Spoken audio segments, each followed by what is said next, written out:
तो last episode में हमने देखा था कि इस आदमी ने साशन और ब्लैकी को एक एक टोकन दिया था, जिसके मिलते ही ये दोनों ही टोकन इन दोनों में समा जाते हैं और यहाँ पे अभी कोई बहुत ही बड़ा फॉर्मेशन क्रिएट होना शुरू हो जाता है, जिसे देखते हुए साशन कहता है कि आखिर ये हो क्या रहा है। तब हम देखते हैं कि साशन अब अपने माइंड कॉन्शियसनेस के अंदर पहुंच चुका होता है। यहाँ पर इस रिलम के हिसाब से साशन की पावर सब लेवल अप होनी शुरू हो जाती है। एक आवाज अब साशन से कहता है तुम्हारी लेवल सीधे डिवाइन रिलम में अपग्रेड हो गई है। इस स्टेज में टोटल 9 लेवल्स है। पहली लेवल जो तुम्हारी ब्रेक थ्रू हुई उससे तुम्हारे बोन मेरिडियंस और मसल्स गॉड के शेप में रिसेप हो चुके हैं।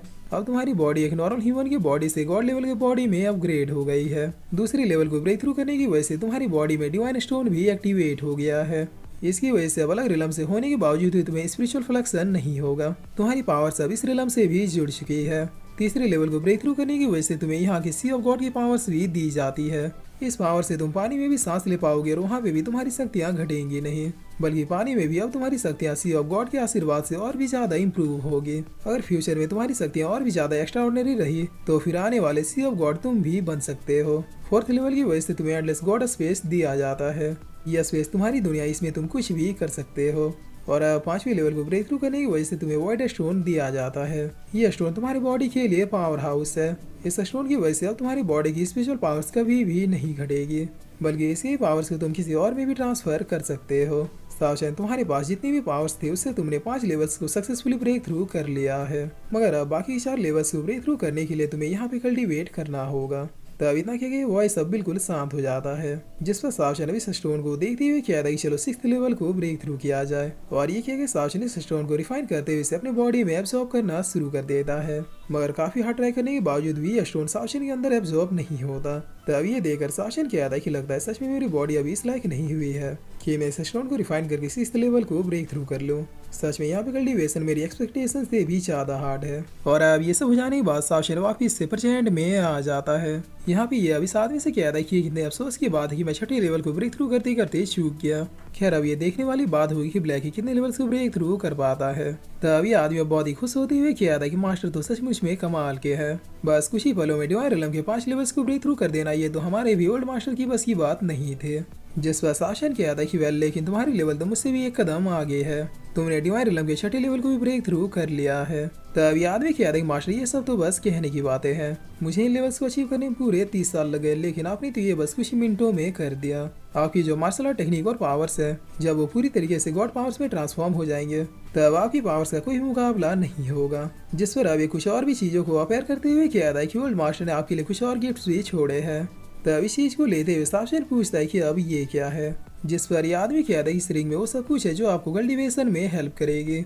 और फिर ये दूसरे आइटम को अपेयर करते हुए कहता है कि हमारे ओल्ड मास्टर की बुक है, इसमें हर वो जानकारी है जो आपको सेंसिटिव कॉन्टिनेंट में चाहिए होगा। तीसरा और लास्ट, ये हमारे मास्टर का सबसे बेस्ट आर्मर है। स्पेशली आपके लिए मास्टर ने इस आर्मर को डिजाइन किया था। ये आर्मर इतना स्ट्रॉन्ग है कि आपके 10 हेवीली डेजर्ट फिस्टों को भी डॉज कर सकता है। और इस आर्मर की खासियत ये है कि इसमें भी लेवल्स है। जब आप लेवल्स को ब्रेक करेंगे तो फिर ये अपने अगले फॉर्म में अपग्रेड हो जाएगा। तब साशन कहता है चलो सारी चीजें तो हो गई, अब ये बताओ कि लुएनफी कहाँ पे है। जिस पर आदमी कहता है मास्टर आपको लुएनफी टेंशन लेने की जरूरत नहीं है। उनका अपना एक पाथ है जिसमें वो चलना शुरू भी कर चुके हैं। आप जल्द ही उनसे मिलेंगे। तब साशन कहता है कि लुएनफी मेरे भाई, मैं चाहता हूँ कि तुम अकेले सब कुछ संभाल सकते हो, लेकिन प्लीज स्टार्टिंग में किसी गॉड को खत्म करने मत चले जाना। जिस पर ब्लैकी भी अपनी आंखों को खोलते हुए कहता है कि साशन मैंने डिवाइन रिलम के पहले लेवल को ब्रेक थ्रू कर लिया। तब साशन ब्लैकी के मजे लेते हुए कहता है कि वाह ये तो अचीवमेंट है। जिस पर ब्लैकी पूछता है कि तुमने कितने लेवल्स को ब्रेक थ्रू किया। तब साशन कहता है कि ज्यादा नहीं, तुमसे थोड़े कम ही है, 5। जिससे सुने ब्लैकी बहुत ही फनी तरीके से कहता है कि क्या कहा 5? अगर मजाक ही उड़ाना था तो मुंह पे उड़ा लेते, ये ताने मारने का क्या मतलब है। और अब साशन इस आदमी से पूछता है कि चूंकि सारी चीजें हो चुकी है तो अब बताओ सेंसिटिव कॉन्टिनेंट में मेरा नेक्स्ट मूव क्या होना चाहिए। जिस पर ये आदमी कहता है कि अभी आपको तेंजी पोइलिन में ही रह के सारे लेवल्स को ब्रेक थ्रू करना चाहिए। ओल्ड मास्टर को पहले से ही पता था कि आप सारे लेवल्स को एक ही बार में ब्रेक थ्रू नहीं कर पाएंगे, इसी वजह से उन्होंने आपके लिए तेंजी पोइलिन में कई सारे सीक्रेट रूम्स को बनाया है। आपको हर पोइलिन में कुछ न कुछ नया ट्रेजर जरूर मिलेगा। मेरे ख्याल से अब आपको पहले कल्टीवेट करके डिवाइन रिलम्स के सारे लेवल्स को ब्रेक थ्रू कर लेना चाहिए। तब साशन कहता है कि रुको पहले ये बताओ कि मुझे सारे लेवल्स को ब्रेक थ्रू करने में टाइम कितना लगेगा। जिस पर ये आदमी कहता है कि मैंने पिछले 30 सालों में मास्टर की हेल्प से 6th लेवल को ब्रेक थ्रू किया है। तब साशन कहता है 30 सालों में बस 6 लेवल को ब्रेक थ्रू कर पाना तुम्हें नहीं लगता कि ये बहुत ही ज्यादा स्लो है। जिस पर ये आदमी कहता है कि मास्टर हर किसी की अपनी अपनी कैपेबिलिटी होती है। कोई इन लेवल्स को बिल्कुल आपकी तरह 5 मिनटों में भी कल्टीवेट कर लेता है। तब शासन कहता है ठीक है चलो समझ गया, बताओ सीक्रेट रूम किधर है। जिस पर अब सीन चेंज होता है और हमें 1 साल के बाद का सीन दिखाया जाता है। शासन अब खुद से कहता है कि पूरे 1 साल बीत चुके हैं, मैं इन 1 सालों में बस एक ही लेवल को ब्रेक थ्रू कर पाया हूँ। अभी भी डिवाइन रिलम में 3 लेवल बाकी है, लेकिन मैं फील कर सकता हूँ कि बस इस लेवल को ब्रेक थ्रू करते ही मेरी बॉडी पहले से 100 गुना तक ज्यादा पावरफुल हो चुकी है। अब तो मैं नाइलम से कॉन्टिनेंट को बस एक ही पंचों में डोमिनेट कर सकता हूँ, कोई भी मेरे हेविलिटर फिस्ट के रेंज से नहीं बच पाएगा।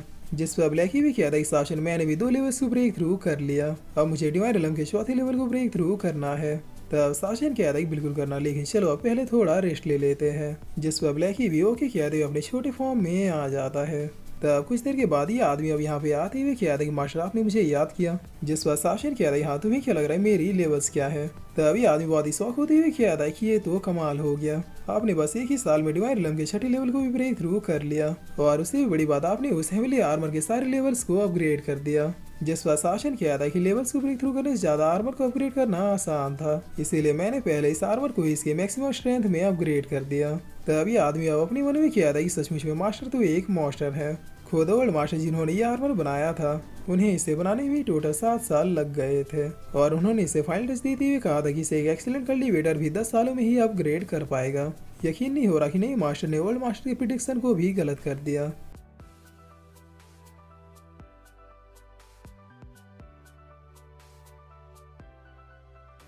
और फिर इसी के साथ ये एपिसोड यहीं पे खत्म होता है।